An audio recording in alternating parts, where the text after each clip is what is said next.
Yeni rubrikaya başlayıram. Kitab qəhrəmanlarının oxuduğu kitablardan danışacağam. İlk qonağım M. Pechetin Ortaq Həyat romanıdır. 2016-cı ildə nəşr olunan əsər iki ailənin parçalanması və yenidən birləşməsi fonunda yaşanan hadisələrin valideynlərin, xüsusilə uşaqların həyatına təsirini təhlil edir. Birinci qiraət səhnəmiz Holly adlı sakit qızcığazla analığı arasında baş verir. Bu ikilinin arasındakı söhbətdən məlum olur ki, balaca qızcığaz mənim də qələmini çox sevdiyim Daphne du Maurier'in Rebecca romanını oxuyur. Romanın baş antagonisti, məşhur təsərrüfat müdirəsi Mrs. Danverddən it kimi qorxur, ancaq buna baxmayaraq kitabı bitirməkdə iddialıdır. İkinci səhnə uşaqlardan biri keçmişi xatırlayır və ailə başçılarından birinin hovuz kənarında Mario Puzo'nun Xaç atası romanını oxuduğunu qeyd edir. Müəllif bununla da öz hekayəsindəki trigger hadisəyə göndərmə edir. Belə ki, iki ailənin parçalanma prosesi xaç suyuna çəkilmə mərasimi ilə başlayır. Üçüncü səhnə qız uşaqlarından biri Franny atası universitetdə təhsil alarkən onun gözünə girmək üçün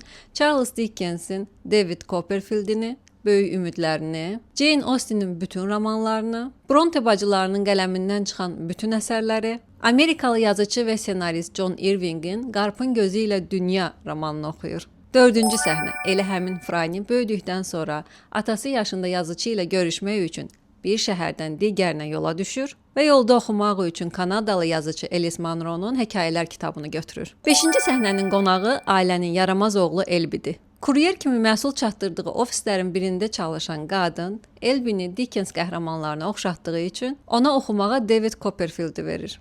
Kitab bu yaramaz oğlan o qədər xoşuna gəlir ki, məktəb illərində oxumadığı üçün peşman olur. Və sonuncu səhnə Los Angelesdən Parisə qızının yanına gedən ana uçuş zamanı Şri Lanka əsilli Kanadalı yazıcı Michael Ondaatje'nin İngilis pasiyentini oxumağa çalışır. Bu 6 səhnə ilə ortaq həyatdakı kitab qurdları ilə tanış olduq.